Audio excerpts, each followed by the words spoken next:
शान्ताडं नमो सिद्धाडं नमो आयर्याडं नमो वज्रायाडं नमो लोये सवसाहुडम् ओंकारं बिन्दुसंयुक्तं नित्यं ध्यायन्ति योगिनः कामदं मोक्षदं चैव ओंकाराय नमो नमः अविरलशब्दघनौघा प्रक्षालितसकलभूतलमलकलङ्का मुनिभिरुपासिततीर्था सरस्वती हरतु नो दुरितान् अज्ञानतिमिरान्धानां ज्ञानाञ्जनशलाकया चक्षुरुन्मीलितं येन तस्मै श्रीगुरुवे नमः। श्री परम गुरुवे नमः। परम्पराचार्य गुरुवे नमः। सकल कलुष विध्वंसकं श्रेयसां परिवर्धकं धर्म संबंधकं भव्य जीवमना प्रतिबोधकारकं पुण्य प्रकाशकं पाप प्रणाशकमिदं शास्त्रं श्री आत्मानुशासन जी नामधेयम् अस्य मूल ग्रंथकर्तारा श्री सर्वज्ञ देवास तदुत्तर ग्रंथकर्तारा श्री गणधर देवा प्रतिगणधर देवा तेषां वचनानुसार मासाद्य श्रीमद्गुडभद्र देवेन विरचितं श्रोतारः सावधानतया शृण्वन्तु। मंगलम भगवान वीरो मंगलम गौतमो गणि मंगलम कुंद कुंदार्यो जैन धर्मोस्तु मंगलम सर्वमंगल मांगल्यम सर्वकल्याणकारकं प्रधानं सर्वधर्माणां जैनम जयतु शासनम। ग्रंथ का मंगलाचरण करेंगे। लक्ष्मी निवास निलयम विलीन विलयम निधाय रतिवीरम आत्मानुशासनमहं भक्षे भव्यानाम्। अभी हम सभी के समक्ष श्री आत्मानुशासन जी ग्रंथ विराजमान है, जिसके कर्ता है श्रीमद् गुडभद्र देव। इस ग्रंथ में लौकिक मार्ग और पारलौकिक मार्ग दोनों की उन्नति कैसे हम कर सके, एक श्रावक श्रेष्ठ श्रावक कैसे बन सके और मुक्ति के मार्ग में कैसे लग सके, इस प्रकार उसके जीवन में नीति धर्म सब कुछ हो, सब कुछ की मैत्री हो, समन्वयता हो, वह इस ग्रंथ में हमें बताया गया है। अभी हमारी चर्चा बहुत सारे बिंदुओं के माध्यम से चली है। यह एक मुक्तक रूप यह ग्रंथ है, जिसमें बहुत सारे मुक्तक छंद लिए गए हैं। गुडभद्र देव ने बहुत सुंदर सुंदर छंदों का संकलन किया है, जो कि मुख्यतः या तो नीति परक है, लेकिन हम चाहें तो उनसे धर्म भी निकाल सकते हैं, क्योंकि हमें तो अपना प्रयोजन साधना है। नीति के साथ यदि हम धर्म निकालते हैं तो और भी श्रेष्ठ बात है। आज हमारी चर्चा चलेगी 31 नंबर छंद पर, पृष्ठ क्रमांक 29 पृष्ठ क्रमांक पर चलेगी। पिछले में बात चली थी कि एक श्रावक है, उसे क्या क्या छोड़ना चाहिए, पापाधिकारियों में नहीं लगना चाहिए। इस प्रकार हमारी पिछली छंद में चर्चा चली थी 30 नंबर के छंद में। 31 नंबर के छंद की भी हमारी कल सामान्य चर्चा हुई थी, लेकिन उसमें बहुत सारी बातें हैं जो मैं आज यहाँ से लूँगी। उत्थानिका पढ़ते हैं सर्वप्रथम। पुण्यशालियों को उपसर्ग भी दुखदायक नहीं है, यह बताने वाला ये श्लोक है। अब और पढ़ते हैं। यहाँ पर बात ली है, पहले तो चली कि हिंसादि पाप कार्य जो व्रती जीव है, जो धार्मिक जीव है, वह नहीं करता। अब यहाँ पर उत्थानिका लेते हैं। कोई श्रावक तर्क करता है या कोई श्रोता तर्क करता है और कहता है कि व्रतधारियों को भी उपसर्ग या दुख आने पर अपनी रक्षा के लिए कदाचित हिंसा झूठ आदि पाप हो जाते हैं। क्या कह रहा है कि जो व्रतधारी जीव हैं उन पर भी उपसर्ग आते हैं, उन पर भी समस्याएं आती हैं, तो उनसे भी पाप हो जाते हैं, झूठ बोला जाता है उनके द्वारा, ऐसा वह तर्क करता है कि कदाचित ऐसा हो सकता है। इस तर्क का समाधान इस छंद में करते हैं। बहुत सुंदर छंद है, सभी पाठ करेंगे। पुण्यम कुरुष्व कृत पुण्यमनीदृशोऽपि नोपद्रवो विभवति प्रभवेच्च भूत्यै संतापयन् जगदशेषमशीतरश्मि पद्मेषु पश्य विदधाति विकासलक्ष्मीम्। पद्यानुवाद पढ़ेंगे। पुण्यवान को अतिशय तीव्र उपद्रव नहीं पीड़ित करे, जग को ताप प्रदायक रवि कमलों को विकसित करता। बहुत सुंदर उदाहरण के माध्यम से बात बताइए। जब हम इसका अर्थ पढ़ेंगे तब हमारे दिमाग में कॉन्फ्लिक्ट पैदा होगा कि यहाँ पर उत्थानिका में अलग बात थी, छंद में अलग बात है, समझाएंगे अलग बात, तो हमें उसमें लिंक बिठानी पड़ेगी। तो पहले हम यहाँ पर श्लोक का अर्थ समझते हैं। पहले कहा है पुण्यम कुरुष्व, पुण्य करो। कुरुष्व शब्द आत्मनेपदी का मध्यम पुरुष एक वचन है। तो यहाँ पर कह रहे हैं पुण्यम कुरुष्व, पुण्य करो, क्योंकि कृत पुण्य मनीष दृशोपि, जो पुण्य करते हैं उन जीव के न उपद्रो अभिभवति प्रवेच्च भूत्यै, जो लोग पुण्य करते हैं, पुण्यशाली जीव जो हैं, उनके जीवन में उपद्रव इत्यादि होते हैं, उपसर्ग इत्यादि होते हैं, लेकिन उन्हें उपसर्ग इत्यादि होने पर भी उन्हें उसका थोड़ा सा भी उनके जीवन पर फर्क नहीं पड़ता, उन्हें उस उपसर्ग का प्रभाव उनके जीवन पर नहीं पड़ता। ऐसा यहाँ आगे की लाइन में, 2 लाइनों में कहा है। फिर नीचे देखें तो संतापयन जगत अशेष अशीत रश्मि, क्या कह रहे हैं यहाँ पर? पद्मेषु पश्य विदधाति विकास लक्ष्मी, कह रहे हैं कि सूर्य जो है, सूर्य जैसे हम सभी के लिए गर्मी का मौसम है, हमें सूर्य कैसा लगता है? संताप करने वाला लगता है, क्योंकि सूर्य गर्मी देता है, हमें आकुलता पैदा करने वाला है। वहीं यदि हम कमल की तरफ से बात करें तो कमल जो है उसके लिए सूर्य बहुत सही चीज़ है। यदि सूर्य ही नहीं होगा तो कमल विकसित ही नहीं हो पाएगा। इसलिए कमल के लिए सूर्यमुखी होते हैं, या पेड़ पौधों के लिए जिनके लिए ये संतापित करने वाला सूर्य भी हितकारी हो सकता है। यहाँ पर यदि हम दृष्टांत को निकालें कि सिद्धांत क्या निकलेगा, जो ऊपर की 2 लाइन कही हैं उससे कैसे हम रिलेट कर सकेंगे, तो यहाँ जो सूर्य है, सूर्य का अर्थ है उपसर्ग। जो उपसर्ग हैं वैसे तो वो समस्त जगत में आताप करता है, समस्त जगत में यदि हम सब पे उपसर्ग होंगे तो हम आतापित होंगे, हमें दुख होगा, हमें दर्द होगा। लेकिन वहीं जिनके जो पुण्यशाली जीव हैं, जैसे कमल है, सूर्यमुखी है, पेड़ पौधे हैं, उनके लिए सूर्य लाभकारी ही है, उनके लिए वह हितकारी ही है। ऐसे ही या कहें तो वह जो सूर्य है वह उस कमल का, वृक्षों का, सूर्यमुखी का कुछ नहीं बिगाड़ सकता। सीधी बात तो ये है, सीधा सीधा मैं कहूँ तो उनका वो कुछ नहीं बिगाड़ सकता। ऐसे ही जो उपसर्ग इत्यादि होते हैं वे समस्त जग को तो दुख देंगे, लेकिन जो पुण्यशाली जीव हैं उनको वे जो उपसर्ग इत्यादि है वे दुख देने में समर्थ नहीं हो सकते, क्योंकि उनका पुण्य का उदय है। अब थोड़ी हम चर्चा करते हैं पुण्यम कुरुष्व की, कि हमें पुण्य करने क्यों कह रहे हैं, है ना? हम पुण्य क्यों करें? आखिर पुण्य करने से हमें लाभ क्या होगा? ठीक है, हम पुण्य करेंगे, लेकिन हमें तो शुद्धात्मा की उपलब्धि करनी है ना, तो हम पुण्य करके क्या करेंगे? क्या हो जाएगा हमारा पुण्य करने से? उपसर्ग दूर हो जाएंगे क्या? हम इसलिए पुण्य करें? सबसे पहले ये कहा पुण्य करो, क्यों करें हम पुण्य? ये प्रश्न सबसे पहला, क्योंकि पहला शब्द ही है पुण्यम कुरुष्व। अब पुण्य हम क्यों करें, ये बात हमें समझनी पड़ेगी। पुण्य हमारे लिए कैसे हितकारी हो सकता है, ये हमें समझना पड़ेगा। अब समस्त जनागम में मुख्यतः उपदेश हमें शुभ कार्य करने का दिया जाता है, पुण्य करने का दिया जाता है। तो हमें ये बात समझनी पड़ेगी कि पुण्य बहुत बलवान है, पुण्य अपने में बहुत बलवान है।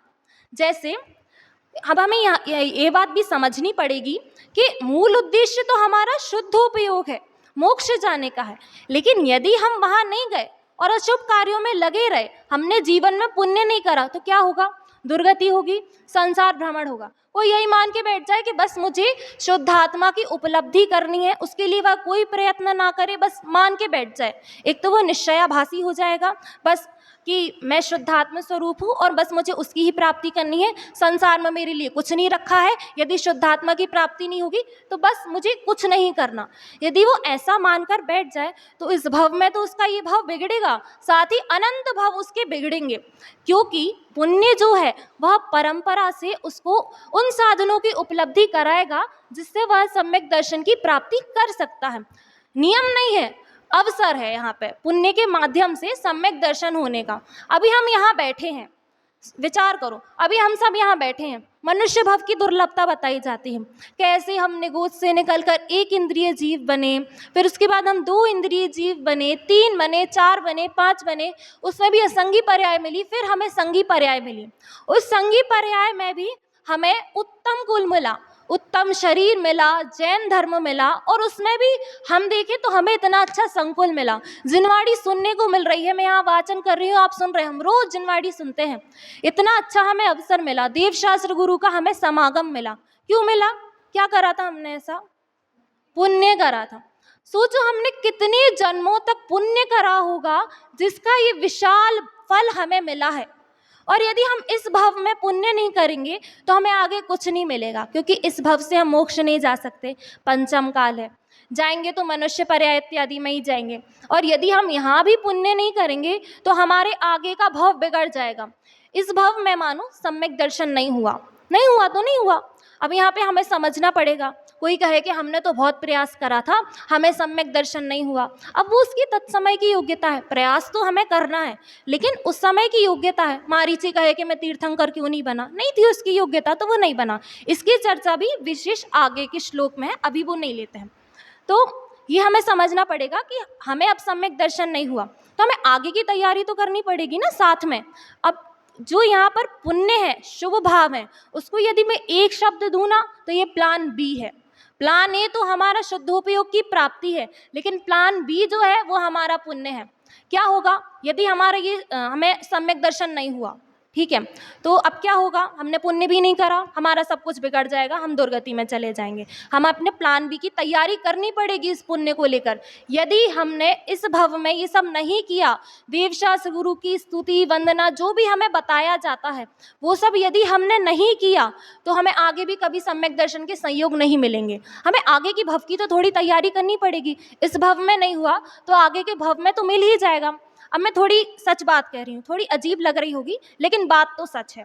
अब जैसे हम अवर्णवाद का प्रकरण पढ़ते हैं, उसमें भी लगता है क्यों कह रहे हैं हम कि केवली का अवर्णवाद नहीं करें, श्रुत का अवर्णवाद नहीं करें, क्या क्या हो जाएगा उससे? अब ये बात भी थोड़ी खटकती है कि क्या हो जाएगा अभी हम अवर्णवाद नहीं करेंगे।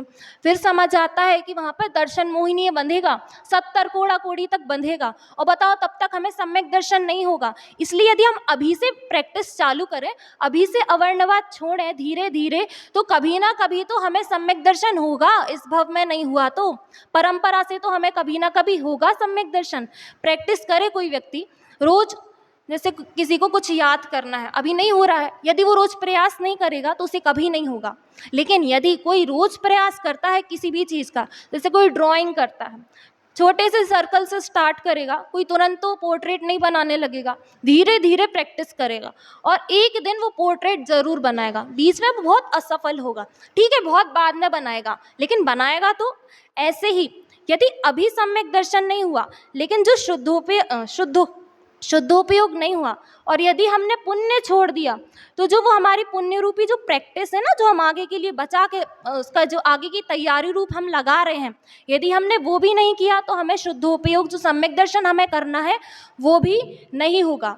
अब ग्रंथों के अनुसार देखें तो द्रव्यानु योग जो है वो हमें शुद्धात्म तत्व की प्राप्ति कराने के लिए सबसे अच्छा साधन है, और वो हमें मुख्यतः वही बताता है। बाकी जो 3 बचे, प्रथमानुयोग, करणानुयोग और चरणानुयोग, ये हमें शुभोपयोग में ही लगा रहे हैं, पुण्य करने को ही कह रहे हैं। कैसे? प्रथमानुयोग में पुण्य पाप का ही फल है, मोक्ष और संसार की ही व्यवस्था बताई है कि पुण्य करोगे तो ऐसा होगा, पाप करोगे तो ऐसा होगा, और शुद्धोपयोग में लगोगे तो ऐसा होगा।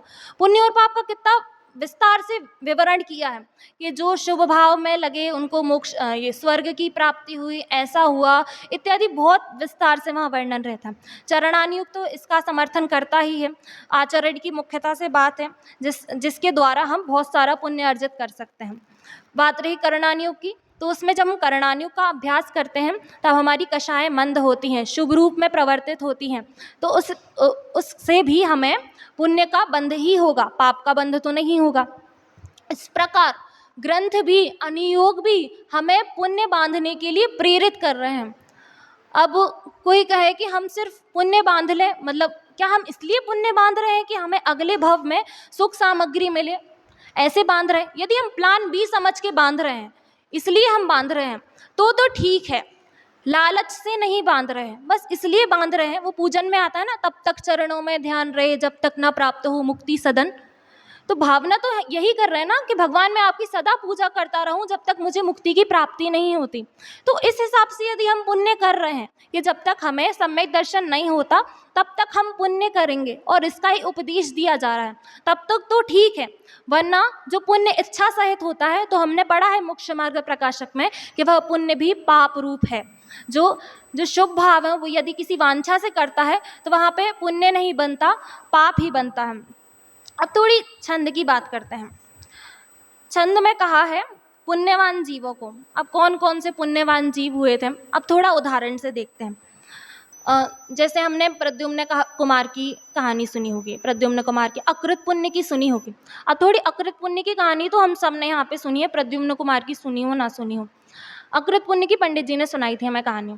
अकृत पुण्य ने क्या करा था? अकृत पुण्य ने पिछले भव में निर्माल्य का दोष करा था, पाप करा था। उसके फल में उसे क्या मिला? वह अकृत पुण्य नाम का व्यक्ति बना जिसके पास जो आता था सब नष्ट हो जाता था। चने की बोरी मिली उसको, पहले उसको धन दिया उसके मित्र ने, तो वो अंगारे बन गए। फिर चने की बोरी दी तो चने की बोरी में छेद था, पूरे चने गिर गए, अंत में कुछ नहीं बचा। उसका जन्म हुआ, उसके कुटुंब के सभी लोग मर गए, सिर्फ उसकी माँ बची।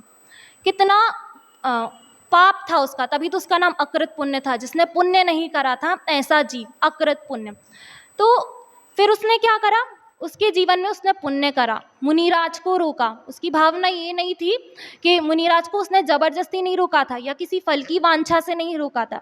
उसने इसलिए रोका था क्योंकि मेरी माँ ने कहा है श्रेष्ठ पुरुष को हमें आहार देना चाहिए, इसलिए मुनिराज आए हैं और मैं मुनिराज को रोककर इन्हें आहार दूंगा। उसकी भावना बहुत श्रेष्ठ थी और उसने वहाँ पुण्य बांधा और उसको अगले फल में क्या मिला, भव में क्या मिला?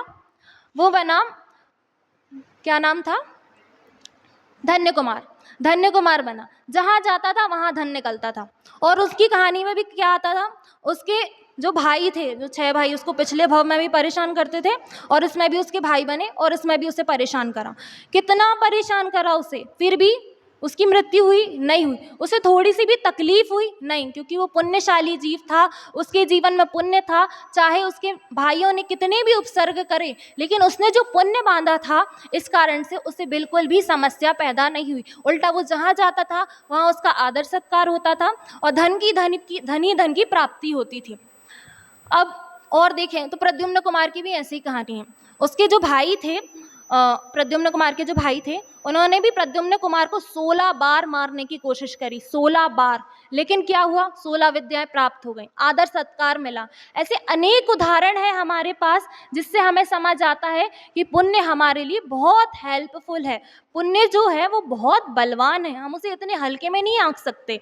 जो पुण्य है वो हमें सम्यक दर्शन के लिए निमित्त बन सकता है, तो हम उसे कैसे हेय मान सकते हैं, कैसे छोड़ सकते हैं, वो बात हमें समझनी चाहिए। हाँ, पुण्य हेय है, वो बात भी हमें समझनी चाहिए कि जब हम सम्यक दर्शन की अपेक्षा देखेंगे तब जरूर वह हेय है, मोक्ष की अपेक्षा देखेंगे तब जरूर हेय है। लेकिन सदा के लिए हम हेय मान ले तो हमारा ना अभी काम बनेगा ना आगे काम बनेगा।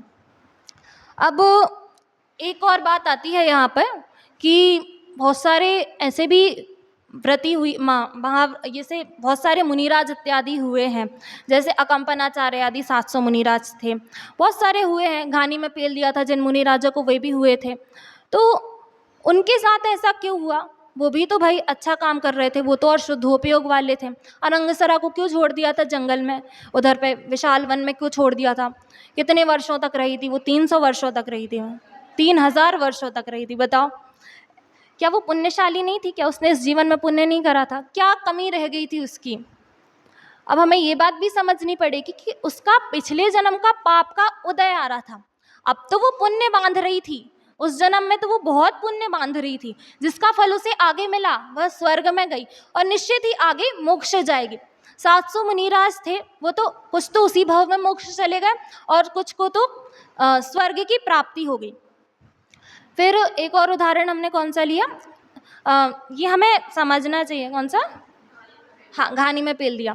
अब वो मुनिराज थे तो उनको भी आगे चलकर सच में उनको नियम से ही मोक्ष की प्राप्ति होगी, क्योंकि वो मुनिराज उस समय शुभोपयोग शुद्धोपयोग, उनके पास प्लान ए भी था, प्लान बी भी था, दोनों का समन्वय था उनके पास।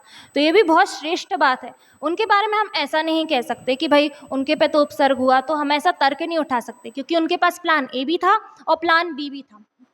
अब और चर्चा करें तो पुण्यशाली जीव जो होते हैं वो तो हमें अभी भी दिख रहे हैं, जिनके पास पुण्य है, बहुत पुण्य, अंबानी अडानी हैं। तो यदि हम उन पुण्यशाली जीवों की बात यहाँ पे ले लें, कि उन पुण्यवान जीवों की यदि हम बात लें और उनको यहाँ पे लगा दें कि अंबानी अडानी जो जीव हैं, जो हमें पुण्यशाली दिखते हैं, उनके पास बहुत धन है, तो उनको यदि उन पे उपसर्ग आएगा, उन्हें कोई परेशान करेगा, तो क्या उन्हें दर्द नहीं होगा? क्या उन्हें पीड़ा नहीं होगी? उन्हें कुछ नहीं होगा। यदि कोई ऐसा तर्क करे तो हमें यहाँ पर ये समझना चाहिए कि वे पापी जीव हैं। दूसरी बात, ये टीका किसने लिखी है यहाँ पर? टोडरमल जी ने। या उन्होंने बहुत चतुराई से यहाँ उत्थानिका में व्रतधारी लिखा है। चूंकि यह छंद जो है वह संकलन रूप से लिया गया है, नीति परक है, इसलिए उन्होंने ऊपर उत्थानिका में व्रतधारी लिखा है। इसलिए हमें यहाँ पर जो व्रतधारी पुण्यवान जीव हैं उन्हें समझना चाहिए कि जो व्रतधारी पुण्यवान जीव हैं उनकी बात चल रही है। ये अंबानी अडानी ने पिछले जन्म में कुछ पुण्य करा होगा, जो भी हमें दिखते हैं, नाम उनका ले रही हूँ, जो भी पुण्य करा होगा उनका वो फल भोग रहे हैं। अब वो पाप बांध रहे हैं, पुण्य नहीं कर रहे हैं। अब वो पुण्य नहीं करेंगे तो उनका अगला भाव बिगड़ेगा, उनके पूरे भाव बिगड़ेंगे जितने बिगड़ने होंगे, जब तक वो पुण्य नहीं करेंगे और सच्चा स्वरूप धर्म का नहीं समझेंगे। यहाँ पर हमें ये बात भी हो गई हमारी। अब एक बात और हमें समझनी चाहिए, शुद्धात्मा की दृढ़ता है उन मुनिराजों की, उन व्रतियों की, जिन्हें एक भी उपसर्ग परिचय डिगायमान नहीं कर पा रहा। अब एक दृढ़ता रूप 2 श्लोक आते हैं, स्वरूप संबोधन जी अकलंक देव कृत, वो मैं यहाँ से कहती हूँ। दर्शन ज्ञान पर्यायेषु उत्तरोत्तर भाविषु स्थिरमालम्बनम यद्वा माध्यस्थम दुख सुख दुःखयो ज्ञाता दृष्टा मैं कोहम सुखे दुखे न चापरा इतीदम भावना द्रण्यम चारित्रमथवा परम। एक शब्द है दृढ़ता, जो बता रहा है कि चारित्र, ये जो 2 श्लोक हैं ये चारित्र को बताने वाले हैं। उसके पहले वहाँ जो चर्चा चली स्वरूप संबोधन में, पहले दर्शन की चली, फिर ज्ञान की चली, फिर चारित्र को बताने वाले 2 श्लोक आए, जिसमें बताया कि जो उन श्रेष्ठ जीवों की, जिन्होंने सम्यक दर्शन सम्यक ज्ञान प्राप्त कर लिया है, और जो चारित्र की बात चल रही है, जिनका चारित्र है, वह चारित्र कैसा है? उनके में माध्यस्थ है वो सुख दुख में। उन्हें वहाँ पर कोई विकल्प नहीं है कि मेरा सुख ज़्यादा है, मेरा दुख कम है, वहाँ भी पूरी तरीके से माध्यस्थ है। फिर वे जब चारित्र है, जो स्वरूप की रमणता जिसे हम चारित्र कहते हैं, वहाँ वे क्या अनुभव करते हैं? वहाँ भी अनुभव करते हैं कि ज्ञाता दृष्टा महको हम, कि मैं ज्ञाता हूँ, मैं दृष्टा हूँ, सुखे दुखे न चापरा, मैं इसके अलावा सुख में और दुख में मैं कुछ अलग नहीं हो जाता, ये तो मुझे आते रहते हैं। फिर लिखा इतीदम भावना द्राण्यम चारित्रम अथवा परम। इस प्रकार जी की जो दृढ़ता रूप भावना है, यही चारित्र है, यही श्रेष्ठ है, यह श्रेष्ठ चारित्र वहाँ पर कहा गया। और जो व्रती है, जो मुनिराज इत्यादि हैं, उन सभी के जीवन में ये भावना होती है, इस प्रकार का चारित्र होता है स्वरूप में रमणता का। उनके पास वो दृढ़ता होती है कि उन्हें बाहर का उपसर्ग परिचय कुछ भी दिखाई नहीं देता है, उन्हें बस अपना स्वरूप दिखाई देता है, और वे वहाँ पे इन सारी चीज़ों से स्वयं को भिन्न मानते हैं। अब एक बार इसका अर्थ पढ़ लेते हैं। इसके पास है ग्रंथ रिया।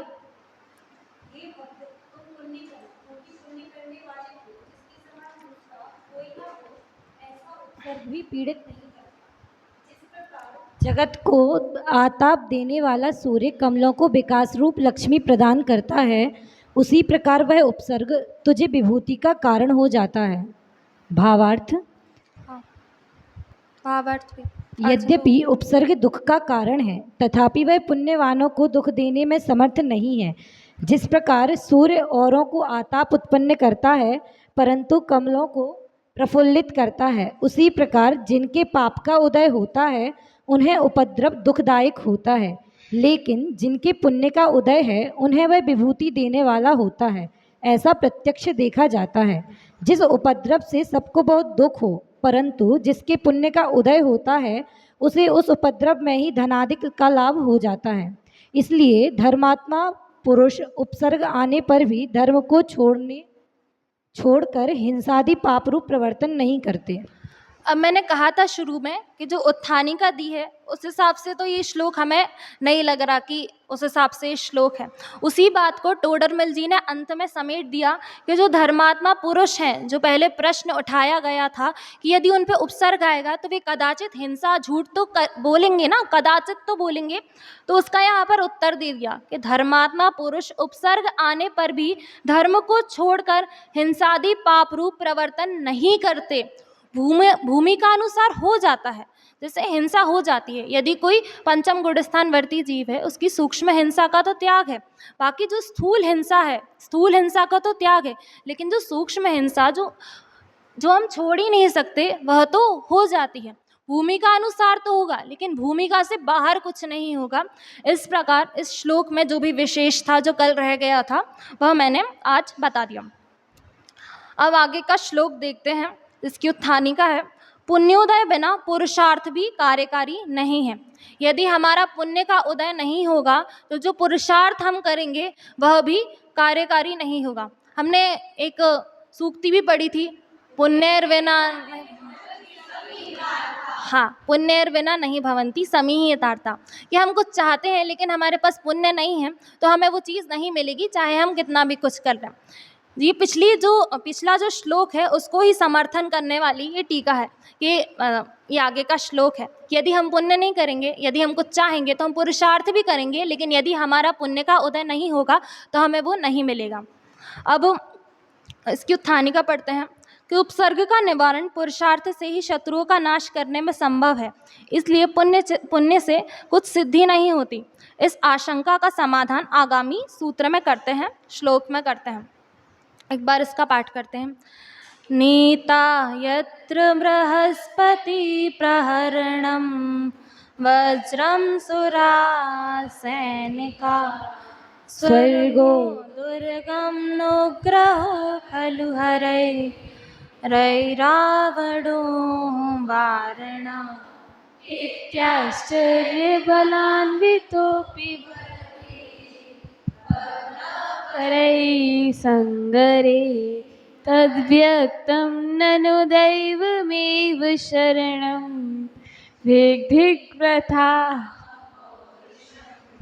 यहाँ पे बात तो पुण्य की करी है, पुण्य के माध्यम से दैव की बात करी है, पुरुषार्थ की बात करी है, और यहाँ पर एक कथा बताई गई है। जैसे हमने पढ़ी होगी, पिछले साल पढ़ी थी, इंद्र की कथा पढ़ी है, पद्म पुराण या हरिवंश पुराण में, किसी में तो थी, शायद दोनों में हूँ, तो उसमें ये कथा है। एक यहाँ से पढ़ते हैं। इंद्र नाम का विद्याधर था जिसने अपने मंत्री का नाम रखा बृहस्पति, और वह अत्यंत पुरुषार्थ करा। उसने बहुत सारे राजाओं को जीता था उस समय, तो उसे ऐसा घमंड चढ़ा कि मैं रावण को भी हरा सकता हूँ। रावण उस समय सबसे बलवान राजा था, तो उसे यह घमंड चढ़ा कि मैं जाता हूँ और रावण को हरा सकता हूँ। उस समय जो इंद्र था वह भी बहुत बलवान था, ऐसे कैसे चुनौती दे देगा? यदि कोई जिसके पास कम सामर्थ्य है वो बड़ी सामर्थ्य वाले को भला क्यों चुनौती देगा?